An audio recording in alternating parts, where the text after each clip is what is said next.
நாளைக்கு நீ சாப்பாடு போறேன்னு தமிழக அரசு நான் கேட்கிறேன்.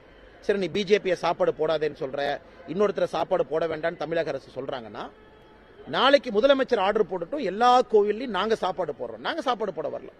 இந்த நிகழ்வை ஒரு பிரசாதமாக நம்முடைய கட்சியும் பொதுமக்களும் வேறு வேறு இயக்கங்களும் இணைந்து எல்லா கோவில்லையும் நாளைக்கு அன்னதானம் போடணும்னு ஒரு பெரிய முடிவோட களமிறங்கி இருக்கிறாங்க. இதை ஏன் தடுக்கிறீங்க? முதல் கேள்வி.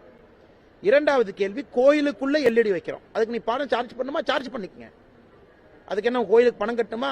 கரண்ட் ஃபீஸ் கட்டணுமா? கட்டலாம், ஒன்றும் பிரச்சனை இல்லை. ஆனா எதற்கு டினை பண்றீங்க? கோயிலுக்குள்ள வரக்கூடிய பக்தாதிகள் கோயிலுக்குள்ள உட்கார்ந்து பாக்குறதுக்கும் லா அண்ட் ஆர்டருக்கு என்ன சம்பந்தம்? ராமர் கோவில் தீர்ப்பப்ப லா அண்ட் ஆர்டர் வந்துச்சுங்களா? சுப்ரீம் கோர்ட் தீர்ப்பப்ப இல்ல ராமர் கோவிலுடைய அடிக்கல் நாட்டு விழாவப்ப லா அண்ட் ஆர்டர் வந்துச்சா? நாளைக்கு ராமர் கோவிலுடைய பிராண பிரதிஷ்டை நிகழ்வுல லா அண்ட் ஆர்டர் வரப்போதா? வராது.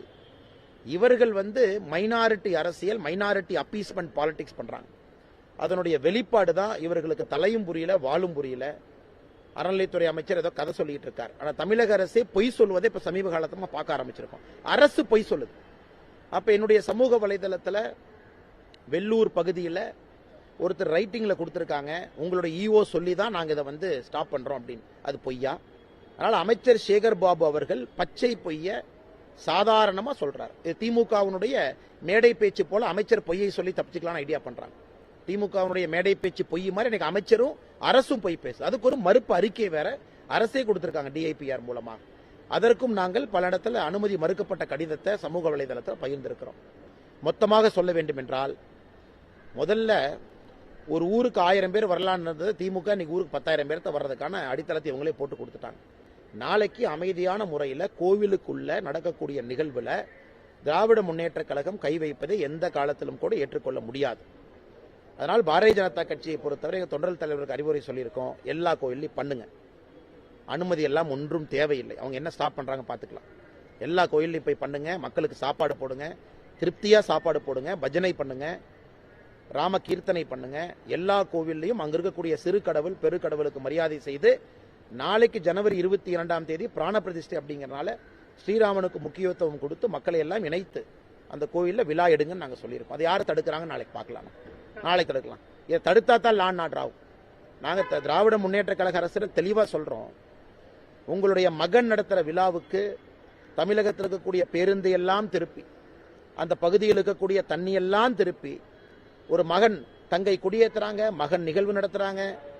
முதலமைச்சர் ஸ்டாலின் அவர்கள் குடும்ப விழா போல திமுகவினுடைய இளைஞரணி விழா நடந்து கொண்டிருக்கிறது. குடும்ப விழா போல ஏதோ குடும்பத்தில் நடக்கிற ஒரு கல்யாணம் காது குத்து மாதிரி நடத்துறாங்க. அதற்கெல்லாம் தமிழக அரசு அனுமதி கொடுக்கும். அதற்கெல்லாம் 6000 போலீஸ்காரங்களை செக்யூரிட்டி போடுவாங்க. அதற்கெல்லாம் மக்களுக்கு உபத்திரம் நடக்கும். ஆனா கோவில்ல ஜனவரி 22ஆம் தேதி பிராண பிரதிஷ்டை நடக்கக்கூடிய நிகழ்வுல பொதுமக்களுக்கு எந்த தொந்தரவும் இல்லாம பப்ளிக் ரேலி போடுற பர்மிஷன் கேட்டாங்களானே, ரோட்ல உட்கார்ந்து பண்ற பர்மிஷன் கேட்டாங்களானே, கோவிலுக்குள்ள நடக்கிற நிகழ்வு இவர்கள் அனுமதி கொடுக்க மாட்டோம் என்று சொல்வதற்கு என்ன உரிமை இருக்குன்னு? அதனால சேகர் பாபு அவர்கள் பச்சை போய் சொல்றாங்க. காவல்துறைக்கு இதுக்கு என்ன சம்பந்தம்? ஒரு ஊர்ல ஒரு கிறிஸ்தவர் இருக்காரு, ஒரு இஸ்லாமியர் இருக்காரு, அந்த ஊர்ல 1000 ஹிந்து இருக்கலாம் வச்சுக்கலாம். அப்ப ஹிந்து பண்டிகை கொண்டாடக்கூடாது. நாளிலிருந்து இதே தான் தீபாவளிக்கு பொங்கலுக்கு அப்ளிகபிளா? நாளை தீபாவளி பொங்கலுக்கு இந்த அரசு இதே மாதிரி ஒரு அறிக்கை கொடுத்து இல்ல அந்த நிராகரிப்பு கடித சமூக வலைதளத்தில் படிங்க. இந்த ஊர்ல கிறிஸ்தவர்கள் வாழ்கின்றார்கள், இந்த ஊர்ல இஸ்லாமியர் வாழ்கின்றார்கள், அதனால இந்த ஊர்ல நீங்க பிராண பிரதிஷ்டை இந்த கோயிலை நடத்தா சட்டம் ஒழுங்கு கெடும். இதை விட கேவலமான ஒரு அரசை என்னுடைய வாழ்நாளில் நான் பார்க்க போவது கிடையாது. நாளைக்கு தீபாவளி கொண்டாடணும், பொது இடத்துல பட்டாசு வெடிக்கணும்னா அந்த ஊர்ல ஒரு இஸ்லாமியரும் கிறிஸ்தவர் இருக்கிறாங்க, அதனால கொண்டாட முடியாதுன்னு சொல்லி தமிழ்நாட்டில் என்ன புதுசா ஆரம்பிச்சிருக்காங்க. அதனால் நாளை தடையை மீறி இது நடக்கும். தடையை மீறி இது நடக்கும். எங்களுடைய தொண்டர்களுக்கு எல்லாம் நாங்க சொல்லியிருக்கோம், தடையை மீறி இறங்குங்க பாத்துக்கலாம். எல்லாம் ஒரு அளவுக்கு தானே பொறுக்க முடியும். அரசுங்கிறது ஒழுக்கமா நடந்தா தான் அரசுக்கு மரியாதை. அரசு ஒழுக்கமா நடந்துக்கலினா அரசுக்கு மரியாதை கிடையாது. நாங்க அதுல மிக தெளிவாக இருக்கின்றோம். நாளைக்கு நடப்பது மரியாதையாக, அரசுக்கு எந்தவித பிரச்சனையும் வரக்கூடாது என்பதற்காக முறையாக அனுமதி கடிதம் கொடுத்து கண்டிஷன் நீங்க போடுங்க. பொது இடத்துல கொண்டாடாதீங்க, கொண்டாடல. கோவிலுக்குள்ள கொண்டாடுறதுல என்ன பிரச்சனை? நானே ஸ்ரீரங்கம் கோவில்ல, உத்தராகண்ட்ல நம்முடைய பாரத பிரதமர் அவர்கள் பங்கேற்ற விழாவில், கேதார்நாத் விழாவில் நான் இங்கே பங்கேற்றேன். எல்இடி ஸ்கிரீன்ல கோவிலுக்குள் இருந்தோம். அப்ப அனுமதி, இப்ப அனுமதி இல்லை. அதனால இந்த எல்லா கேள்விகளும் மக்கள் கேட்கிறாங்க. நாளைக்கு தடையெல்லாம் தாண்டி இது நடக்கத்தான் போகுது. அதனால திமுக அரசு புரிந்து கொள்ள வேண்டும், இது பிரிட்டிஷ் அரசு எப்படி இந்தியாவை நடத்தினாங்களோ, மகாத்மா காந்தி 1917 வந்த பிறகு இந்த சம்பரான் சத்தியகிரகத்தை எப்படி நடத்தினாங்களோ அது மாதிரி தான் நடத்தணும். ஏன்னா இந்த அரசுக்கு ஆணவம் அதிகமாகிவிட்டது. மக்களுடைய வழிபாட்டு நெறிமுறையில கை வைக்கலான்னு முடிவு பண்ணிட்டாங்க. அப்புறம் இந்த அரசுக்கு அதற்கு மேல மரியாதை இல்லைங்க. அதனால பாரதிய ஜனதா கட்சியினுடைய எந்த தொண்டரும் தலைவனும் நாளை அரசை மதிக்கப் போவது கிடையாது. அரசு தன்னுடைய கோட்பாடுகளை மதித்தால் மட்டும்தான் அந்த அரசுக்கு எங்களுடைய மரியாதை. எப்படி வேணாலும் நாங்க நடத்துவோம், சர்வதிகாரி மாதிரி பிஹேவ் பண்ணுவோம். ஆனா குடும்ப விழா மாதிரி திமுக வந்து சேலத்தில் நடத்துவாங்க, அதற்கெல்லாம் அனுமதி இருக்கும், மக்களுக்கு தொந்தரவு இருக்கும். ஆனா இதற்கு அனுமதி எல்லாம் அந்த அரசை நாங்க எதற்கு மதிக்க வேண்டும்? என்ன நாங்கள் தெளிவாக இருக்கின்றோம். நாளை தமிழக மக்கள் எல்லா கோவில்லையும் வந்து பங்கேற்க போறாங்க, வீட்டுல தீபம் ஏற்ற போறாங்க. எல்லோரும் இந்த முக்கியமான பிராண பிரதிஷ்டை நிகழ்வில் தமிழகம் மிக விமரிசையாக பங்கேற்கும் என்பதிலே மாற்று கருத்து இல்லை. அதை பாரதிய ஜனதா கட்சி முன்னின்று நடத்தும். தடைகளுக்கு அஞ்சுபவர்கள் அந்த கட்சியில யாரும் இல்லைங்க.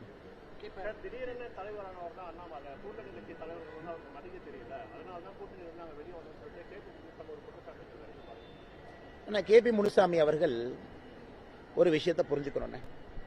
எதற்கு புரட்சி தலைமை அம்மா அவங்க கட்சியை விட்டு வெளியே தூக்கி போட்டாங்க? அம்மா அவர்கள் கேபி முனுசாமி அவர்களை கட்சி விட்டு தூக்கி வீசலையா? அதனால சும்மா வாய்க்கு வந்ததெல்லாம் அவர் பேசக்கூடாது. எதற்காக அம்மா அவர்கள் கட்சியை விட்டு தூக்கி வீசினாங்க? அதனால வெளியே உட்கார்ந்துக்கிட்டு இன்னைக்கு தருமபுரியில யாத்திரை முடிஞ்சிருச்சு, சொந்த தொகுதியில் ஆயிரக்கணக்கான மக்கள் வர்றாங்க, அவர் சொந்த தொகுதியிலேயே அவரால் நிற்க முடியாதுன்னு அவருக்கு தெரியும். அதனால வந்து மோடி அவர்களையும் காமராஜர் அவர்களையும் அண்ணாமலை ஒப்பீடு செய்தது தவறு. இது போன வாரம் ஸ்டண்ட் அடிச்சாரு, நேத்து ஏதோ பேசி தெரிஞ்சாரு, இன்னைக்கு ஏதோ பேசிட்டு இருக்காரு. அதனால கேபி முனுசாமி அவர்கள் தான் அறிந்திருக்கக்கூடிய இடத்தை பார்த்து பேசணும். அவர்கள்லாம் ஒன்றா இணைந்திருப்பது, அந்த 1.5 கோடி தொண்டர்கள் இருக்கிறாங்கன்னு அவங்க பெருமை பேசுறாங்கல்ல, அந்த கட்சியில வேற எந்த தொண்டருமே முதலமைச்சர் நாற்காலிக்கு தகுதி இல்லையா? ஒருவர் மட்டும்தான், சேலத்துக்காரர் மட்டும்தான் தகுதியா? வேற 1.5 கோடி யாருமே இல்லையா? பாரதிய ஜனதா கட்சியில நான் சொல்றேன், ஒரு தொண்டரும் இங்க தகுதியானவன் தான், இத்தனை தலைவரும் தகுதியானவன் தான். அதனால இங்க திடீர் தலைவர்லாம் யாரும் வரல, நிறைய தலைவரை உருவாக்குவதற்கு வந்திருக்கேன். அதனால முனுசாமி அவர்கள் இருக்கக்கூடிய இடத்தை பார்த்து பேசணும், வாய்க்கு வந்ததெல்லாம் பேசக்கூடாது. ஏதோ அப்படியே கேட்டுட்டு போறதுக்குலாம் அண்ணாமலை சும்மா இங்க வரல, அதெல்லாம் பழைய இது நீங்க பேசியிருப்பீங்க, சில பேர் மன்னிச்சு போயிருக்கலாம்.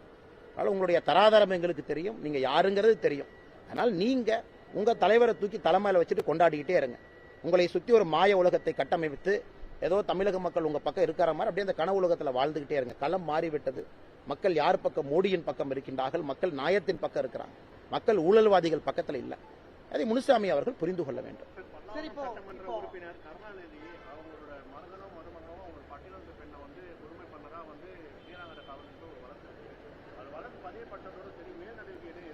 ஆனா இதை முதல்ல பேசியது யாருன்னு? முதல்ல பேசியதே நான் தான். அதுக்கப்புறம் போராட்டம் பண்ணி ஒரு எஃப்ஐஆர் ரெஜிஸ்டர் பண்ணிருக்காங்க. அந்த அம்மா தெளிவா சொல்லியிருக்கு, என் மேல கையெல்லாம் வச்சா நான் வந்து யாரு எம்எல்ஏ உன்னுடைய மருமகள், அதை பண்ணிடுவேன், இதை பண்ணிடுவேன். ஒரு சமூக நீதி பேசக்கூடிய அரசு ஒரு பட்டியலின சகோதரிக்கு நியாயம் கொடுக்க தெரியல, தர்மம் கொடுக்க தெரியல. இவங்கெல்லாம் வாய்கிலேயே சமூக நீதியை பத்தி பேசுறாங்க. வாய்கிலேயே சேலம் மாநாட்டில் சமூக நீதி. இதை விட கேவலமாக ஒரு பத்திரிகை செய்தியை நான் பார்க்கல. சேலம் மாநாட்டினுடைய இளைஞரணி மாநாட்டினுடைய குறிப்புகள்னு போட்டிருக்காங்க. என்னைய சமூக நீதி பேசுற நீ? ஒரு சொந்த எம்எல்ஏ சொந்த மகன் வீட்டுல நடந்த ஒரு நிகழ்வு, கோரமான நிகழ்வுக்கு ஒரு நியாயம் கொடுக்க முடியல. நீங்க எல்லாம் என்ன சமூக நீதி நடத்திக்கிட்டு இருக்க? அதுல வந்து முதலமைச்சர் மேடையில் உட்கார்ந்து கொண்டு நான் டிராமா பண்ணிட்டு இருக்காங்களா?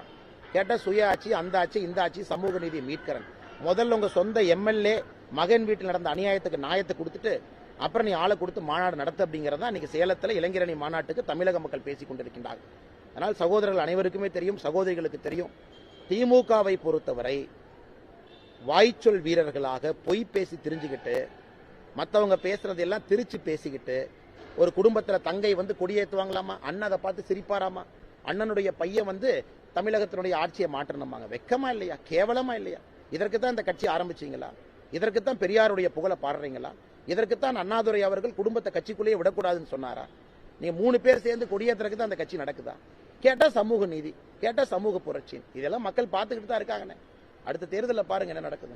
வேற அமைச்சர் தங்கம் தென்னரசு வருகின்ற நாடாளுமன்ற தேர்தலில் ஒரு பாரத போர் அப்படின்னு சொல்றாங்க. அந்த கருத்தை நீங்க எப்படி பாக்குறீங்க? ஆனா இது பாரத போர் தான். ஏன்னா ஊழல்வாதிகள் ஒரு பக்கமும் நேர்மையான பாரத பிரதமர் நரேந்திர மோடி அவர்கள் ஒரு பக்கம் நிற்கக்கூடிய போர். குடும்ப ஆட்சி. நீங்க சொன்னீங்களா தங்கம் தென்னரசு, தங்கபாண்டியன் ஐயாவுடைய பையன், தங்கம் தென்னரசு ஐயாவுடைய தங்கச்சி தென் சென்னை எம்பி, இவர் வந்து இன்னைக்கு எம்எல்ஏ அமைச்சர். இந்த ஒரு குடும்பம் கையில் இருக்கலன்னு அதையெல்லாம் ஒழிப்பதற்கான பாரத போர். குடும்பாட்சி, ஊழலாட்சி, பொய்யாட்சி, அதெல்லாம் ஒரு பக்கம். நேர்மையாக இருக்கக்கூடிய நரேந்திர மோடி அவர்கள் ஒரு பக்கம். இது பாரத போர் தான்.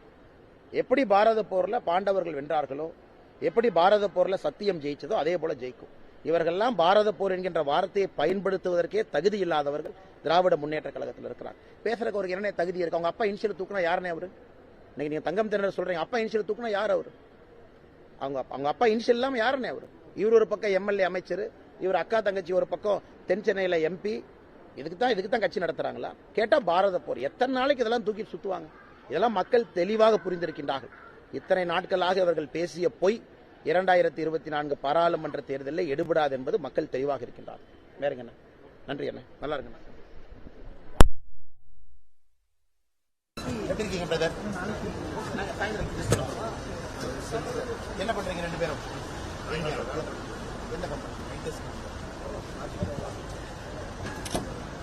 நல்லா இருக்கு. கொஞ்சம் நீங்க கொஞ்சம் பின்னாடி வாங்க பிரதர்.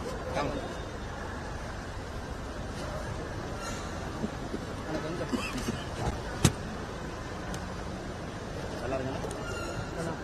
என்ன பண்றீங்க?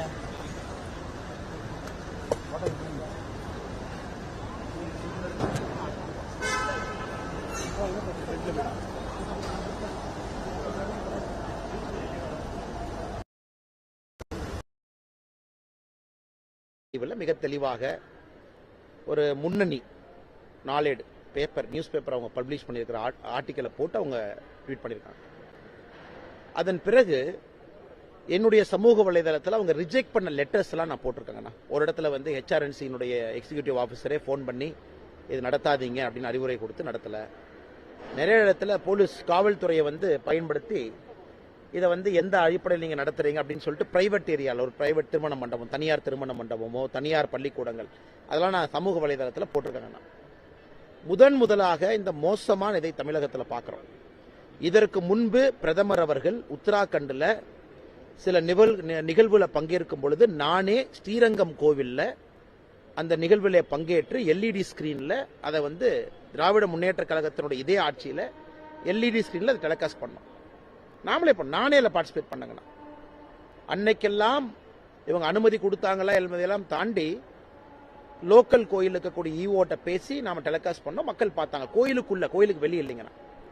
நானே பங்கேற்றிருக்கிறேன் ஸ்ரீரங்கம் கோயில்ல. ஆனா இன்னைக்கு முதலாக கோவில்ல வந்து அன்னதானம் போடுவதற்கு அனுமதி இல்லை. ஆனா கோவில்ல மக்கள் பசிக்கு யாரோ வந்து சாப்பாடு போடுறாங்க. அது தலைவருக்கு என்ன கடமை இருக்கு? அப்படின்னா எல்லா கோயிலும் நாளைக்கு நீ சாப்பாடு போறேன்னு தமிழக அரசு நான் கேட்கிறேன். சரி, நீ பிஜேபியை சாப்பாடு போடாதேன்னு சொல்ற, இன்னொருத்தர் சாப்பாடு போட வேண்டாம்னு தமிழக அரசு சொல்றாங்கன்னா, நாளைக்கு முதலமைச்சர் ஆர்டர் போட்டுட்டும் எல்லா கோவில்லையும் நாங்க சாப்பாடு போடுறோம். நாங்க சாப்பாடு போட வரல. இந்த நிகழ்வை ஒரு பிரசாதமாக நம்முடைய கட்சியும் பொதுமக்களும் வேறு இயக்கங்களும் இணைந்து எல்லா கோவில்லையும் நாளைக்கு அன்னதானம் போடணும்னு ஒரு பெரிய முடிவோட களமிறங்கி இருக்கிறாங்க. இதை ஏன் தடுக்கிறீங்க? முதல் கேள்வி. இரண்டாவது கேள்வி, கோயிலுக்குள்ள எல்இடி வைக்கிறோம். அதுக்கு நீ பணம் சார்ஜ் பண்ணுமா? சார்ஜ் பண்ணிக்கங்க. அதுக்கு என்ன கோயிலுக்கு பணம் கட்டணுமா? கரண்ட் ஃபீஸ் கட்டணுமா? கட்டலாம், ஒன்றும் பிரச்சனை இல்லை. ஆனா எதற்கு டினை பண்றீங்க? கோயிலுக்குள்ள வரக்கூடிய பக்தாதிகள் கோயிலுக்குள்ள உட்கார்ந்து பாக்குறதுக்கும் லா அண்ட் ஆர்டருக்கு என்ன சம்பந்தம்? ராமர் கோவில் தீர்ப்பப்ப லா அண்ட் ஆர்டர் வந்துச்சுங்களா? சுப்ரீம் கோர்ட் தீர்ப்பப்ப இல்ல ராமர் கோவிலுடைய அடிக்கல் நாட்டு விழாவப்ப லா அண்ட் ஆர்டர் வந்துச்சா? நாளைக்கு ராமர் கோவிலுடைய பிராண பிரதிஷ்டை நிகழ்வுல லா அண்ட் ஆர்டர் வரப்போதா? வராது. இவர்கள் வந்து மைனாரிட்டி அரசியல், மைனாரிட்டி அப்பீஸ்மெண்ட் பாலிடிக்ஸ் பண்றாங்க. அதனுடைய வெளிப்பாடு தான் இவர்களுக்கு தலையும் புரியல, வாழும் புரியல. அறநிலைத்துறை அமைச்சர் ஏதோ கதை சொல்லிட்டு இருக்காரு. ஆனா தமிழக அரசே பொய் சொல்வதை இப்ப சமீப காலத்தமா பார்க்க ஆரம்பிச்சிருக்கோம். அரசு பொய் சொல்லுது. அப்ப என்னுடைய சமூக வலைதளத்துல வெள்ளூர் பகுதியில் ஒருத்தர் ரைட்டிங்ல கொடுத்திருக்காங்க, உங்களுடைய ஈஓ சொல்லி தான் நாங்க இதை வந்து ஸ்டாப் பண்றோம் அப்படின்னு. அது பொய்யா? அதனால அமைச்சர் சேகர் பாபு அவர்கள் பச்சை பொய்ய சாதாரணமா சொல்றாரு. திமுகவினுடைய மேடை பேச்சு போல அமைச்சர் பொய்யை சொல்லி தப்பிச்சுக்கலாம் ஐடியா பண்றாங்க. திமுகவினுடைய மேடை பேச்சு பொய் மாதிரி எனக்கு அமைச்சரும் அரசும் பொய் பேசு. அதுக்கு ஒரு மறுப்பு அறிக்கை வேற அரசே கொடுத்திருக்காங்க டிஐபிஆர் மூலமா. அதற்கும் நாங்கள் பல இடத்துல அனுமதி மறுக்கப்பட்ட கடிதத்தை சமூக வலைதளத்தில் பகிர்ந்திருக்கிறோம். மொத்தமாக சொல்ல வேண்டும் என்றால், முதல்ல ஒரு ஊருக்கு 1000 பேர் வரலான்னு இருந்தது. திமுக இன்னைக்கு ஊருக்கு 10,000 பேர்த்த வர்றதுக்கான அடித்தளத்தை இவங்களே போட்டு கொடுத்துட்டாங்க. நாளைக்கு அமைதியான முறையில் கோவிலுக்குள்ள நடக்கக்கூடிய நிகழ்வுல திராவிட முன்னேற்ற கழகம் கை வைப்பதை எந்த காலத்திலும் கூட ஏற்றுக்கொள்ள முடியாது. அதனால் பாரதிய ஜனதா கட்சியை பொறுத்தவரை எங்கள் தொண்டர் தலைவருக்கு அறிவுரை சொல்லியிருக்கோம், எல்லா கோயிலையும் பண்ணுங்க, அனுமதி எல்லாம் ஒன்றும் தேவையில்லை. அவங்க என்ன ஸ்டாப் பண்றாங்க பார்த்துக்கலாம். எல்லா கோயிலையும் போய் பண்ணுங்க, மக்களுக்கு சாப்பாடு போடுங்க, திருப்தியா சாப்பாடு போடுங்க, பஜனை பண்ணுங்க, ராம கீர்த்தனை பண்ணுங்க. எல்லா கோவில்லையும் அங்க இருக்கக்கூடிய சிறு கடவுள் பெருக்கடவுளுக்கு மரியாதை செய்து நாளைக்கு ஜனவரி 22ஆம் தேதி பிராண பிரதிஷ்டை அப்படிங்கறனால ஸ்ரீராமனுக்கு முக்கியத்துவம் கொடுத்து மக்களை எல்லாம் இணைத்து அந்த கோயில்ல விழா எடுங்கன்னு நாங்க சொல்லியிருக்கோம். அது யாரு தடுக்கிறாங்க நாளைக்கு பார்க்கலாம். நாளைக்கு தடுக்கலாம். இதை தடுத்தா தான் லா அண்ட் ஆர்டர் ஆகும். நாங்க திராவிட முன்னேற்ற கழக அரசு தெளிவா சொல்றோம். உங்களுடைய மகன் நடத்துற விழாவுக்கு தமிழகத்தில் இருக்கக்கூடிய பேருந்து எல்லாம் திருப்பி, அந்த பகுதியில் இருக்கக்கூடிய தண்ணி எல்லாம் திருப்பி, ஒரு மகன் தங்கை குடியேற்றுறாங்க, மகன் நிகழ்வு நடத்துறாங்க. முதலமைச்சர் ஸ்டாலின் அவர்கள் குடும்ப விழா போல திமுகவினுடைய இளைஞரணி விழா நடந்து கொண்டிருக்கிறது. குடும்ப விழா போல ஏதோ குடும்பத்தில் நடக்கிற ஒரு கல்யாணம் காது குத்து மாதிரி நடத்துறாங்க. அதற்கெல்லாம் தமிழக அரசு அனுமதி கொடுக்கும். அதற்கெல்லாம் 6000 போலீஸ்காரங்களை செக்யூரிட்டி போடுவாங்க. அதற்கெல்லாம் மக்களுக்கு உபத்திரம் நடக்கும். ஆனா கோவில்ல ஜனவரி 22ஆம் தேதி பிராண பிரதிஷ்டை நடக்கக்கூடிய நிகழ்வுல பொதுமக்களுக்கு எந்த தொந்தரவும் இல்லாம பப்ளிக் ரேலி போடுற பர்மிஷன் கேட்டாங்களானே, ரோட்ல உட்கார்ந்து பண்ற பர்மிஷன் கேட்டாங்களானே, கோவிலுக்குள்ள நடக்கிற நிகழ்வு இவர்கள் அனுமதி கொடுக்க மாட்டோம் என்று சொல்வதற்கு என்ன உரிமை இருக்குன்னு? அதனால சேகர் பாபு அவர்கள் பச்சை பை சொல்றாங்க. காவல்துறைக்கு இதுக்கு என்ன சம்பந்தம்? ஒரு ஊர்ல ஒரு கிறிஸ்தவர் இருக்காரு, ஒரு இஸ்லாமியர் இருக்கார். அந்த ஊர்ல 1000 ஹிந்து இருக்காங்க வச்சுக்கலாம். அப்ப ஹிந்து பண்டிகை கொண்டாடக்கூடாது. நாளில இருந்து இதே தான் தீபாவளிக்கு பொங்கலுக்கு அப்ளிகபிளா? நாளை தீபாவளி பொங்கலுக்கு இந்த அரசு வந்து இதே மாதிரி ஒரு அறிக்கை கொடுத்து இல்ல அந்த நிராகரிப்பு கிடைத்த சமூக வலைதளத்தில் படிங்க. இந்த ஊர்ல கிறிஸ்தவர் வாழ்கின்றார்கள், இந்த ஊர்ல இஸ்லாமியர் வாழ்கின்றார்கள். அதனால இந்த ஊர்ல நீங்க பிராண பிரதிஷ்டை இந்த கோயிலை நடத்தா சட்டம் ஒழுங்கு கெடும். இதை விட கேவலமான ஒரு அரசை என்னுடைய வாழ்நாளில் நான் பார்க்க போவது கிடையாது. நாளைக்கு தீபாவளி கொண்டாடணும், பொது இடத்துல பட்டாசு வெடிக்கணும்னா அந்த ஊர்ல ஒரு இஸ்லாமியரும் கிறிஸ்தவர் இருக்கிறாங்க, அதனால கொண்டாட முடியாதுன்னு சொல்லி தமிழ்நாட்டில் என்ன புதுசா ஆரம்பிச்சிருக்காங்க. அதனால நாளை தடையை மீறி இது நடக்கும். தடையை மீறி இது நடக்கும். எங்களுடைய தொண்டர்களுக்கு எல்லாம் நாங்க சொல்லியிருக்கோம், தடையை மீறி இறங்குங்க பாத்துக்கலாம். எல்லாம் ஒரு அளவுக்கு தானே பொறுக்க முடியும். அரசுங்கிறது ஒழுக்கமா நடந்தா தான் அரசுக்கு மரியாதை. அரசு ஒழுக்கமா நடந்துக்கலினா அரசுக்கு மரியாதை கிடையாது. நாங்க அதில் மிக தெளிவாக இருக்கின்றோம். நாளைக்கு நடப்பது மரியாதையாக, அரசுக்கு எந்தவித பிரச்சனையும் வரக்கூடாது என்பதற்காக முறையாக அனுமதி கடிதம் கொடுத்து கண்டிஷன் நீங்க போடுங்க. பொது இடத்துல கொண்டாடாதீங்க, கொண்டாடல. கோவிலுக்குள்ள கொண்டாடுறதுல என்னென்ன பிரச்சனை? நானே ஸ்ரீரங்கம் கோவில்ல, உத்தராகண்ட்ல நம்முடைய பாரத பிரதமர் அவர்கள் பங்கேற்ற விழாவில், கேதார்நாத் விழாவில் நான் இங்கே பங்கேற்றேன். LED ஸ்கிரீன்ல கோவிலுக்குள்ள இருந்தோம். அப்ப அனுமதி, இப்ப அனுமதி இல்லை. அதனால இந்த எல்லா கேள்விகளும் மக்கள் கேட்கிறாங்க. நாளைக்கு தடையெல்லாம் தாண்டி இது நடக்கத்தான் போகுது. அதனால திமுக அரசு புரிந்து கொள்ள வேண்டும். இது பிரிட்டிஷ் அரசு எப்படி இந்தியாவை நடத்தினாங்களோ, மகாத்மா காந்தி 1917 வந்த பிறகு இந்த சம்பரான் சத்தியகிரகத்தை எப்படி நடத்தினாங்களோ அது மாதிரி தான் நடத்தணும். ஏன்னா இந்த அரசுக்கு ஆணவம் அதிகமாகிவிட்டது. மக்களுடைய வழிபாட்டு நெறிமுறையில கை வைக்கலான்னு முடிவு பண்ணிட்டாங்க. அப்புறம் இந்த அரசுக்கு அதற்கு மேல மரியாதை இல்லைங்க. அதனால பாரதிய ஜனதா கட்சியினுடைய எந்த தொண்டரும் தலைவனும் நாளை அரசை மதிக்க போவது கிடையாது. அரசு தன்னுடைய கோட்பாடுகளை மதித்தால் மட்டும்தான் அந்த அரசுக்கு எங்களுடைய மரியாதை. எப்படி வேணாலும் நாங்க நடத்துவோம், சர்வதிகாரி மாதிரி பிஹேவ் பண்ணுவோம். ஆனா குடும்ப விழா மாதிரி திமுக வந்து சேலத்தில் நடத்துவாங்க, அதற்கெல்லாம் அனுமதி இருக்கும், மக்களுக்கு தொந்தரவு இருக்கும். ஆனா இதற்கு அனுமதி எல்லாம் அந்த அரசை நாங்க எதற்கு மதிக்க வேண்டும்? என்ன நாங்கள் தெளிவாக இருக்கின்றோம். நாளை தமிழக மக்கள் எல்லா கோவில்லையும் வந்து பங்கேற்க போறாங்க, வீட்டுல தீபம் ஏற்ற போறாங்க. எல்லோரும் இந்த முக்கியமான பிராண பிரதிஷ்டை நிகழ்விலே தமிழகம் மிக விமரிசையாக பங்கேற்கும் என்பதிலே மாற்று கருத்து இல்லை. அதை பாரதிய ஜனதா கட்சி முன்னின்று நடத்தும். தடைகளுக்கு அஞ்சுபவர்கள் அந்த கட்சியில யாரும் இல்லைங்க.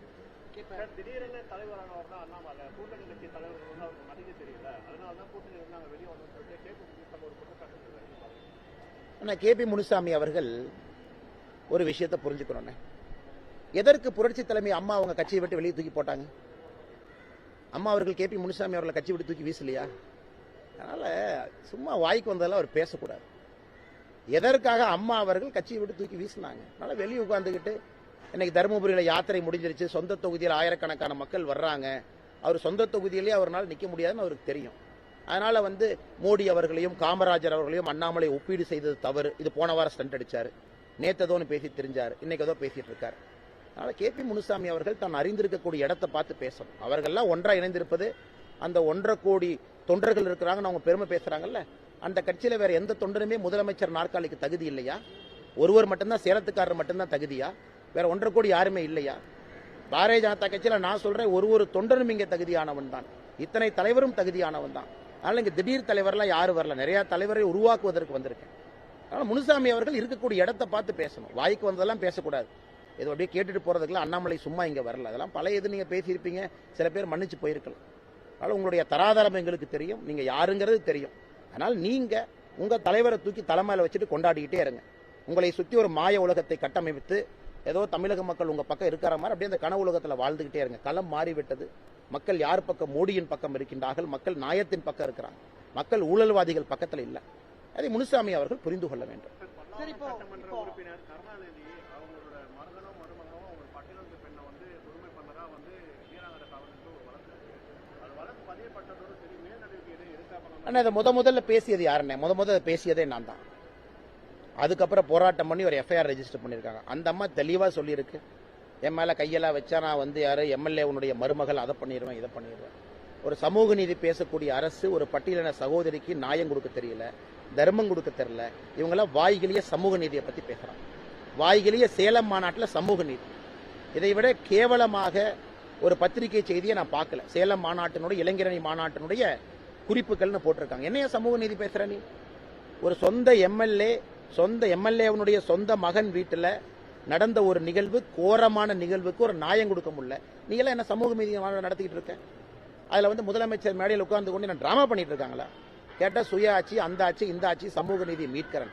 முதல்ல உங்க சொந்த எம்எல்ஏ மகன் வீட்டில் நடந்த அநியாயத்துக்கு நியாயத்தை கொடுத்துட்டு அப்புறம் நீ ஆளை கொடுத்து மாநாடு நடத்த அப்படிங்கறதா இன்னைக்கு சேலத்தில் இளைஞரணி மாநாட்டுக்கு தமிழக மக்கள் பேசிக் கொண்டிருக்கின்றார்கள். அதனால் சகோதரர்கள் அனைவருக்குமே தெரியும், சகோதரிகளுக்கு தெரியும், திமுகவை பொறுத்தவரை வாய்ச்சொல் வீரர்களாக பொய் பேசி திரிஞ்சுக்கிட்டு மற்றவங்க பேசுறதெல்லாம் திருச்சி பேசிக்கிட்டு ஒரு குடும்பத்தில் தங்கை வந்து கொடியேற்றுவாங்களாமா, அண்ணன் அதை பார்த்து சிரிப்பாராமா, அண்ணனுடைய பையன் வந்து தமிழகத்தினுடைய ஆட்சியை மாற்றணுமாங்க. வெக்கமா இல்லையா? கேவலமா இல்லையா? இதற்கு தான் இந்த கட்சி ஆரம்பிச்சீங்களா? இதற்கு தான் பெரியாருடைய புகழை பாடுறீங்களா? இதற்குத்தான் அண்ணாதுரை அவர்கள் குடும்பத்தை கட்சிக்குள்ளேயே விடக்கூடாதுன்னு சொன்னாரா? நீ 3 பேர் சேர்ந்து கொடியேற்றுறதுக்கு தான் அந்த கட்சி நடக்குதா? கேட்டா சமூக நீதி, கேட்டா சமூக புரட்சி. இதெல்லாம் மக்கள் பார்த்துக்கிட்டு தான் இருக்காங்கன்னு. அடுத்த தேர்தலில் பாருங்க என்ன நடக்குதுன்னு. வேற அமைச்சர் தங்கம் தென்னரசு வருகின்ற நாடாளுமன்ற தேர்தலில் ஒரு பாரத போர் அப்படின்னு சொல்றாரு. அந்த கருத்தை நீங்க எப்படி பாக்குறீங்க? ஆனா இது பாரத போர் தான். ஏன்னா ஊழல்வாதிகள் ஒரு பக்கமும் நேர்மையான பாரத பிரதமர் நரேந்திர மோடி அவர்கள் ஒரு பக்கம் நிற்கக்கூடிய போர். குடும்ப ஆட்சி. நீங்க சொன்னீங்களா தங்கம் தென்னரசு, தங்கபாண்டியன் ஐயாவுடைய பையன், தங்கம் தென்னரசு ஐயாவுடைய தங்கச்சி தென்சென்னை எம்பி, இவர் வந்து இன்னைக்கு எம்எல்ஏ அமைச்சர். இந்த ஒரு குடும்பம் கையில் இருக்கலன்னு அதையெல்லாம் ஒழிப்பதற்கான பாரத போர். குடும்ப ஆட்சி, ஊழலாட்சி, பொய்யாட்சி, அதெல்லாம் ஒரு பக்கம். நேர்மையாக இருக்கக்கூடிய நரேந்திர மோடி அவர்கள் ஒரு பக்கம். இது பாரத போர் தான். எப்படி பாரத போர்ல பாண்டவர்கள் வென்றார்களோ, எப்படி பாரத போர்ல சத்தியம் ஜெயிச்சதோ அதே போல ஜெயிக்கும். இவர்கள்லாம் பாரத போர் என்கின்ற வார்த்தையை பயன்படுத்துவதற்கே தகுதி இல்லாதவர்கள் திராவிட முன்னேற்ற கழகத்தில் இருக்கிறார். பேசுறதுக்கு அவருக்கு என்ன தகுதி இருக்கு? அவங்க அப்பா இனிஷியல் தூக்குனா யாருனே அவரு? இன்னைக்கு நீங்க தங்கம் தென்னரசு சொல்றீங்க, அப்பா இனிஷியல் தூக்குனா யார் அவரு? அவங்க அப்பா இனிஷியல் இல்லாம யாருன்னே அவரு? இவர் ஒரு பக்கம் எம்எல்ஏ அமைச்சர், இவர் அக்கா தங்கச்சி ஒரு பக்கம் தென் சென்னையில எம்பி. இதுக்கு தான் கட்சி நடத்துறாங்களா? கேட்டா பாரத போர். எத்தனை நாளைக்கு இதெல்லாம் தூக்கி சுத்துவாங்க? இதெல்லாம் மக்கள் தெளிவாக புரிந்திருக்கின்றார்கள். இத்தனை நாட்களாக இவர்கள் பேசிய பொய் 2024 பாராளுமன்ற தேர்தலில் எடுபடாது என்பது மக்கள் தெளிவாக இருக்கின்றார்கள். வேறங்க என்ன? நன்றி அண்ணா, நல்லா இருக்கு.